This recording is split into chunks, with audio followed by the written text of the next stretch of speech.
Everyone, bank reconciliation statement के second part में आप सभी का स्वागत है। पहले पार्ट में हमने केवल वीआरएस का कंसेप्ट देखा था और उस कंसेप्ट के आगे अब हम लोग थोड़ा डिटेल में जाने वाले हैं। थोड़ा सा देखते हैं इसको और क्या क्या चीज़ें हैं जो इसमें आने वाली हैं।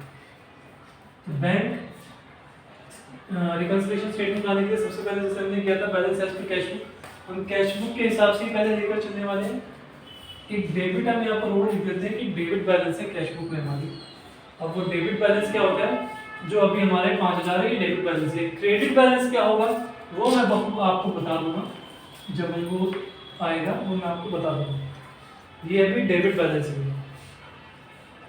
तो डेबिट बैलेंस में मान लीजिए इस बार हम लेकर चलते हैं डिफरेंस। मैं आपको बता देता हूँ एक बार के लिए कि ये मान लीजिए हमारा जो बैलेंस है यहाँ पर तो है 1 लाख रुपए। इस बार बैलेंस थोड़ा बढ़ा देते हैं। कैश बुक के हिसाब से हमारा बैलेंस 1 लाख रुपए है और पासबुक में जो हमारा बैलेंस आ रहा है वो आ रहा है 80,000 रुपये। डिफरेंस काफ़ी बड़ा आ गया। ये 20,000 रुपये का डिफरेंस अब उनको ढूंढना पड़ेगा, इतना ज़्यादा फर्क क्यों आ रहा है। अब इस डिफरेंस को ढूंढने के लिए हम शुरू करते हैं। एक बार 1 लाख रुपये हमारा बैलेंस है कैश बुक के हिसाब से। अब क्या क्या चीजें इसमें आ सकती है, देखिए आप लोग क्या क्या चीजों की वजह से डिफरेंस आ सकता है। पहली चीज,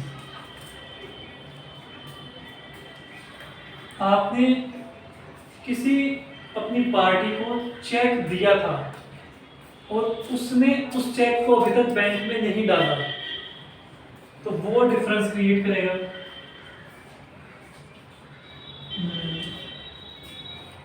check note deposited into bank by supplier. क्या मतलब हुआ इसका? आपने जो अपने किसी पार्टी को जिससे आपने माल खरीदा था उसको चेक दिया था और उस व्यक्ति ने उस चेक को बैंक में नहीं डाला। मान लीजिए आपने 5,000 रुपये का उसको चेक दिया था और उसने उस चेक को बैंक में नहीं डाला, तो उससे क्या होगा? आपने क्या किया होगा, आपने चेक दिया था यानी कि आपने पेमेंट की थी, आपने क्या किया होगा, आपने उसको डेबिट कर दिया होगा, क्रेडिट कर दिया होगा अपने पास से, अपने अकाउंट में से उसको माइनस कर दिया होगा। तो अब उसको हम क्या करेंगे, ऐड कर देंगे। मान लीजिए आपने 5,000 रुपये का चेक दिया था, इसको क्या करेंगे हम, ऐड कर दो। यहाँ पर नहीं, इसको अंदर लिखना होता है। आपको ये डिफरेंस केवल देखने मिला भी कि 5,000 रुपये का डिफरेंस ये आया।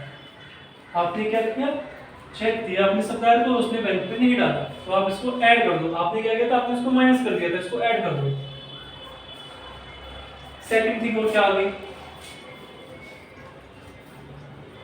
जो माइनस का होगा उसको मैं यहाँ पे ब्रैकेट में कर दूंगा कि जो हमको माइनस करना है, क्योंकि यहाँ पर हमको टोटल थोड़ा करके दिखाना पड़ेगा।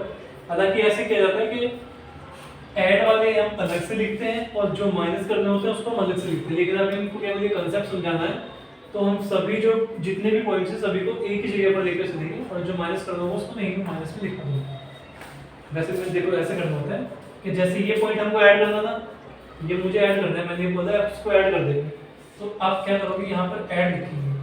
तो जितनी भी चीज़ें ऐड करनी होती है ना, क्योंकि आपके सामने क्वेश्चन होगा जब आप करेंगे तो उसको आप पहले पूरा पढ़ लेंगे, आपको पता चलेगा क्या क्या आपको ऐड करना है। तो ऐड वाले सब ऊपर लिखेंगे और जो लेस करना होगा उसको ऐसे आप नीचे लेस करेंगे, लिखेंगे। यहाँ पर सभी लेस वाले पॉइंट्स होते हैं, तो यहाँ पर आप उसको लेस कर देते हैं। केवल कंसेप्ट क्लियर करना है, इसलिए हम ये ऐड और लेस का पॉइंट यहाँ पर ना लिखकर जो जो हमको ऐड करना होगा लेस करना होगा यहीं पर ही हम बताते रहेंगे। नेक्स्ट पॉइंट एक आता है कि हमने चार्जेस का ही हम देख लेते हैं। चार्जेस का, बैंक चार्जेस, बैंक में चार्जेस कर चुके हैं लेकिन आपने उसको रिकॉर्ड नहीं किया है। मान लीजिए ये 100 रुपये की, इसको आप क्या करेंगे, माइनस करना होगा, क्योंकि बैंक ने इसको काटा है, बैंक ने इसको आपके अकाउंट में से काट लिया, आपने इसको माइनस नहीं किया अभी तक अपने पास, तो इसको आप रिकॉर्ड कर दो, इसको माइनस कर दो। थर्ड पॉइंट, क्या हो सकता है? आपने किसी को माल बेचा था, उसने आपके अकाउंट में पैसे जमा करवा दिए, आपको पता ही नहीं है, आपके अकाउंट में पैसे आ चुके हैं और आपको पता नहीं है। सो अमाउंट डिपॉजिटेड, ये डायरेक्टली लिख देते हैं, डायरेक्टली डिपॉजिटेड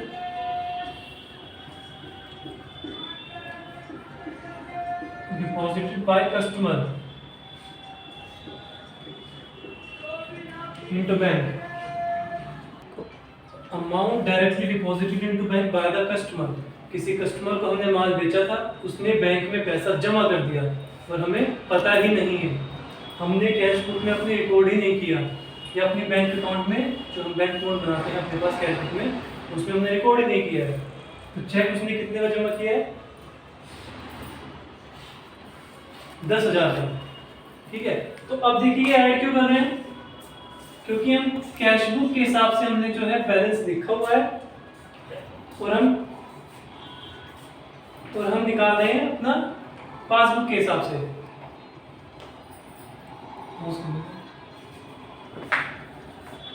10,000 रुपए का चेक हमने हमारे कस्टमर ने डायरेक्टली बैंक में जमा कर दिया, जो कि हमने रिकॉर्ड नहीं किया है, तो इसको हमें ऐड करना पड़ेगा ताकि हम बैंक के बराबर पहुंच सके। समझे आप? बैंक ने इसको जोड़ दिया है बैंक अकाउंट में, बैंक वालों ने इसको रिकॉर्ड कर दिया है, बैंक में ये ऐड हो गया है और हमने रिकॉर्ड नहीं किया है, तो हमें इसको ऐड करना पड़ेगा, इसलिए हमने इसको यहाँ पे लिख दिया। हम नेक्स्ट पॉइंट क्या आता है? एक आता है cheque send to bank for collection.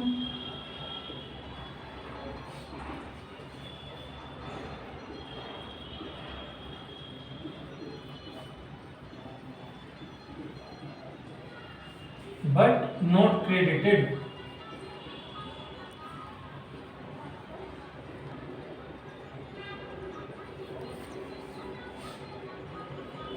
एक हमारे पास किसी कस्टमर से चेक आया था, हमने उस चेक को अपने पास रख लिया। अब हमने क्या किया, उस चेक को हम बैंक में लेकर गए और बैंक को दे दिया। बैंक में वो चेक अभी तक भी अकाउंट में क्रेडिट नहीं हुआ। हमने क्या किया है, मान लीजिए 25,000 रुपए का वो चेक था, हमने अपने बैंक अकाउंट में, जैसे ही हम बैंक में लेके गए, हमने अपने बैंक अकाउंट में डाल दिया कि हमारे पास 25,000 रुपए आए। लेकिन जब बैंक पे जाते हैं तो बैंक ने उसको अपने अकाउंट में अभी तक क्रेडिट ही नहीं किया है, तो ये जो है 25,000 रुपए हमको माइनस करने पड़ेंगे। क्यों? क्योंकि ये हमने क्रेडिट कर दिए, हमने अपने अकाउंट में जोड़ दिया है, लेकिन बैंक ने इसको अभी तक हमारे खाते में नहीं जोड़ा, बैंक ने हमारे खाते में नहीं डाले, हमने अपने खाते में डाल दिया अपने पास से, तो इसको माइनस कर दो, तभी तो बैंक के बराबर पहुंचेगी, क्योंकि बैंक ने डाला नहीं है अभी तक। और क्या चीज आ सकती है? कितना देखे भी कितना हमारा डिफरेंस आया, क्योंकि हम तो ये केवल एग्जांपल ले रहे हैं, हमको जो है ये 20,000 का डिफरेंस ढूंढना है, इसको 20,000 के 80,000 यहाँ पर हमको बैलेंस लेकर आना है। तो ये कितना हो रहा है? 1 लाख और 25 के 15, 10 और 100, 15 में से 25, अभी केवल 10,100 का हमको डिफरेंस मिला है। अभी हमको 9900 का डिफरेंस और माइनस करना है। देखिए और क्या क्या चीजें होती हैं, एक और आता है बैंक इंटरेस्ट।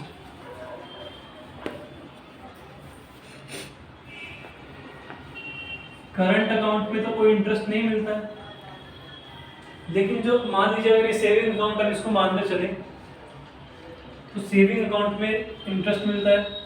अब ये कोई इंटरेस्ट मिला होगा 100 रुपए का, हम मान लेते हैं बैंक में 100 रुपए का इंटरेस्ट मिला है, बैंक इसको हमारे अकाउंट में जमा कर चुका है, लेकिन हमने क्या किया है, हमने इसको जमा नहीं किया। क्यों नहीं किया? हमको पता ही नहीं था, बैंक ने इसको जमा कर दिया, हमने जमा नहीं किया, भाई इसको जमा कर दो, तो हमने क्या किया, इसको जमा कर दिया।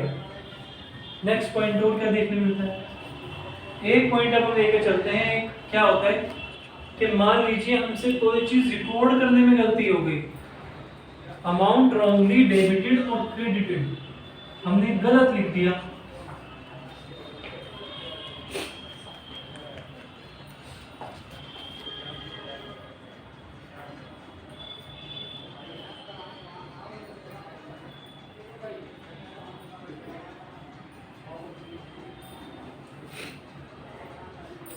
किसी क्लाइंट से आप किसी क्लाइंट को मान लीजिए आपने कितने पैसे दिए थे, आपने दिए थे उसको 20,000 रुपए, लेकिन आपने क्या किया है, गलती से केवल 10,000 रुपए रिकॉर्ड कर दिए। बैंक में आपने उस क्लाइंट को क्या किया, आपने चेक दिया कितने का, 20,000 रुपए का, लेकिन आपने क्या किया, अपने बैंक में जो आप अपने पास रिकॉर्ड कर रहे हैं वहां पर आपने कितना लिख दिया, 10,000 रुपए गलती से।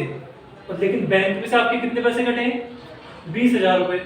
बैंक से आपके 20,000 कट गए, आपने लिखे कितने, केवल 10,000 रुपए। तो वो 10,000 और आपको घटाने पड़ेंगे ना, क्योंकि आपने 10,000 रुपए कम घटाए हैं, तो ये 10,000 और माइनस कीजिए। अब इसको हम लेकर जाते हैं बाहर, केवल मान लीजिए केवल ये ट्रांजैक्शंस होती है, केवल इतने डिफरेंसेस पाए जाते हैं। एक आधा हो सकता है, कुछ और मिस ना हो गया आपको, इससे मुझे लगता नहीं है कुछ मिस हुआ है, सब कुछ इसमें कवर हो चुका है। तो हम इसका टोटल एक बार कर लेते हैं, कितना बनता है, 25,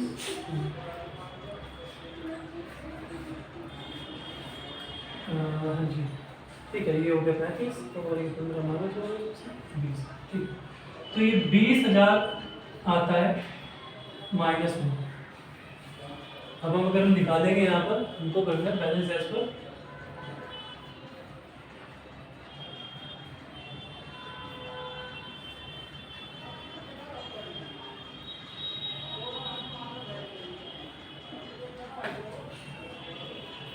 अब ये हम लिख रहे थे बैंक कैश बुक के हिसाब से डेबिट, और पासबुक के हिसाब से क्रेडिट। बैलेंस कितना आ गया, 80,000। हमारा बैलेंस कितना आ रहा था, 80,000। तो ये बैलेंस हमारा मैच हो गया। ये इन ट्रांजैक्शंस की वजह से डिफरेंस आ रहा था 20,000 में। तो ये हमने स्टेटमेंट बनाया और हमको पता चल गया बैलेंस हमारा भाई 80,000 ही है। ये वजह थी जिस वजह से हमारे अंदर 20,000 का डिफरेंस आया। अब ये देखिए पासबुक का बैलेंस जो है क्रेडिट हो रहा है और कैश बुक का डेबिट हो रहा है। तो ये क्या होता है, जब आप अपने पास बनाते हैं ना रिकॉर्ड्स में, तो रिकॉर्ड्स में जो बैंक का नेचर होता है, बैंक एंड कैश जितनी भी एसेट्स होती है उनका नेचर कैसा होता है, बाय नेचर वो डेबिट होती है। तो आपके पास जब पैसा आता है आप डेबिट करते हो ना, और पैसा जब जाता है तो आप क्रेडिट करते हो। और जब आप बैंक की पासबुक देखोगे, बैंक में कभी आपके पास जो मैसेजेस वगैरह आते हैं पैसे जमा होने के, पैसे निकलने के, तो जब भी आप पैसे जमा करते हो आपके पास मैसेज आता है your account has been credited with this amount. तो बैंक में जब आप पैसे जमा करते हो तो उसको क्रेडिट बोलते हैं, क्रेडिट करना, आपका अकाउंट क्रेडिट हो चुका है। और जब आप पैसा निकालते हो तो मैसेज आता है your account has been debited, that means आपका अकाउंट जो है डेबिट होता है पैसा निकालते वक्त। यह पासबुक में नॉर्मल नेचर का उल्टा चलता है, इसलिए पासबुक का जो क्रेडिट बैलेंस है दैट मींस वो पॉजिटिव है, आपके अकाउंट में इतना पैसा मौजूद है। और अगर हम इसका उल्टा ले लें कि हमारे पास क्रेडिट बैलेंस है, हमारे पास क्रेडिट है, जो हम रिकॉर्ड कर रहे हैं तो उसमें क्रेडिट आ रहा है, और पासबुक में क्या आ रहा है, पासबुक में डेबिट आ रहा है। उसका मतलब क्या होता है, उसका मतलब ये होता है कि आपने बैंक से लोन लिया हुआ है। यहाँ पर उल्टा चल रहा है। अभी हम डेबिट का मतलब है, अगर ये डेबिट लेंगे तो डेबिट का मतलब है बैंक में जो पैसा पड़ा हुआ हमारा है, हमारा पैसा बैंक में जमा है। या क्रेडिट का मतलब क्या है, बैंक में हमारा पैसा जमा है। लेकिन अगर ये कैश बुक के हिसाब से क्रेडिट हो गया दैट मींस हमने लोन लिया हुआ है, या पासबुक के हिसाब से अगर डेबिट हो गया तो यानी कि हमने लोन लिया हुआ है, बैंक से पैसा हमने उठा रखा है। अब जब बैंक को हमें पैसा चुकाना है, बैंक ने जो है हमको लोन दिया हुआ है, उधार दिया हुआ है, तो उसके हिसाब से क्या करना होता है। अभी तो अच्छा पहले इसमें एक बार देखते हैं कि अगर हम पासबुक के हिसाब से देखिए स्टार्ट करें, या 1 लाख की जगह 80,000 रुपये कर देते हैं। हम ऐसा करते हैं कि पासबुक का बैलेंस लेकर चलते हैं 80,000 रुपये, और उसके बाद हम ये स्टेटमेंट बनाते तो क्या होता है, चीजें सब यही रहने वाली थी, यही फिगर्स रहने वाली थी। केवल करना क्या होता, ये जो हमने ऐड एंड लेस किया हुआ है ना, ये उल्टा हो जाता। अब आपको क्या करना होता, 80,000 आप लेके चल रहे हैं तो चेक देखते हैं, चेक आपके सप्लायर ने आपके बैंक में जमा ही नहीं किया है, बैंक में जमा नहीं किया है। बैलेंस कितना है, 80,000 रुपये। और हमने क्या किया हुआ है, बैंक में जमा नहीं हुआ है, हमने जमा कर लिया है अपने पास। तो क्या करें, माइनस कर दें। 80,000 है, अभी मैं करके दिखाऊं उसको पूरा। हाँ तो ठीक है, इसको फिर हम क्या करते हैं, फिर हम एक बार के लिए चलो इसको 80 ले लेते हैं। अगर हम यहाँ पे पासबुक के हिसाब से एक बार मान लीजिए कि हम इसको कैश बुक नहीं, पासबुक के हिसाब से लेके चल रहे हैं, इसी में ही चेंजेस कर देंगे, ज़्यादा बड़ा नहीं होगा। तो फिर हमको क्या करना होगा 80,000 बैलेंस से, तो ये 5,000 क्या करेंगे, माइनस कर दो। बैंक चार्जेस, बैंक ने इसको माइनस कर दिया है, हमने माइनस नहीं किया है, हमने इसको क्या किया है, हमने इसको ऐड नहीं किया है, बैंक ने माइनस किया हुआ है केवल, तो इसको क्या करो, ऐड करो। क्यों? क्योंकि हमने माइनस नहीं किया है, हम पासबुक के हिसाब से लेके चल रहे हैं, हमको कैश बुक के हिसाब से लेके ना। अब हमको करना क्या होता है कि जो जो कैश बुक में किया हुआ है ना, इसको उसके हिसाब से बनाओ सारा। मतलब हम पासबुक में बैलेंस हमने लिख दिया, तो जो जो काम कैश बुक में हुआ है केवल उसी के हिसाब से लेके चलना है। तो ये 100 वहाँ पे माइनस नहीं हुआ ना, तो इसको ऐड बैक करो, हम भी यहाँ पे माइनस नहीं करना, चलो ऐड करो इसको। अब नेक्स्ट आता है amount directly deposited into bank by customer. Bank में ये 10,000 रुपए किसी कस्टमर ने डायरेक्टली जमा कर दिए हैं, जबकि वहां पर कैश बुक में रिकॉर्ड हुआ नहीं है। तो क्या करें, कैश बुक में जमा नहीं हुआ है, केवल बैंक में जमा हुआ है, तो इसको माइनस करो। भाई तुम क्यों जमा करते हो जो हमने जमा नहीं किया, माइनस करो। नेक्स्ट आता है cheque send to bank for collection but not credited. Cash book में जो है हमने चेक को जमा कर दिया है, हमने बैंक में चेक भेजा था, बैंक ने अब तक जमा नहीं किया है, हमने जमा कर लिया है लेकिन बैंक ने जमा नहीं किया है। तो हम क्या करेंगे, इसको जमा करो भाई, ठीक है, इसको जमा करो। जब ये कैश बुक में जमा हो गया, तुमने क्यों जमा नहीं किया है, बैंक को हमारे साथ चलना पड़ेगा ना, जमा करो इसको। हम नेक्स्ट आता है बैंक इंटरेस्ट। बैंक ने रिकॉर्ड किया हुआ है, हमने रिकॉर्ड नहीं किया है, तो तुम क्यों रिकॉर्ड करते हो भाई, इसको माइनस करो। अब ऐसे ही इसमें है अमाउंट रॉन्गली डेबिटेड। पासबुक में तो हुआ हुआ है, जो मैंने आपको बताया था कि पासबुक में सही जाता ही है, कैश बुक में गलत हुआ हुआ है, कैश बुक में हमने गलत डेबिट किया हुआ है, तो इसको ऐड कर दो। बैलेंस अब यहाँ पर क्या आ जाएगा, ये प्लस में आ जाएगा, कितना हो जाएगा, 1 लाख रुपए। सही में माइनस प्लस लगा के दिखाना पड़ता है। नहीं, यहाँ एक्चुअली जब आप क्वेश्चन करोगे ना, तो जितने ऐड वाले हैं, तो ऐड वालों को आपको एक जगह पर लिखना होगा, और लेस वालों को आपको जो माइनस किए हुए हैं उसको अलग दिखाना होगा। तो ये जो प्लस वाले हैं ना, ये और ये, इन तीनों को ऊपर लिखना होगा अलग, और ये जो तीनों हैं 1 2 3, इन तीनों को नीचे अलग से लिखना सर होगा। फिर ये चेंज होगा पर्टिकुलर। हाँ जी, नहीं पर्टिकुलर अमाउंट तो सब सेम रहेगा, केवल ये कंटेंट जो है ना, प्लस वाले ऊपर रहेंगे और माइनस वाले नीचे रहेंगे, आपको अलग अलग दिखाना होगा। अब एक चीज इसमें आती है, जो मैंने आपको लोन वाला पार्ट बताया था, अगर क्रेडिट रहता है ना,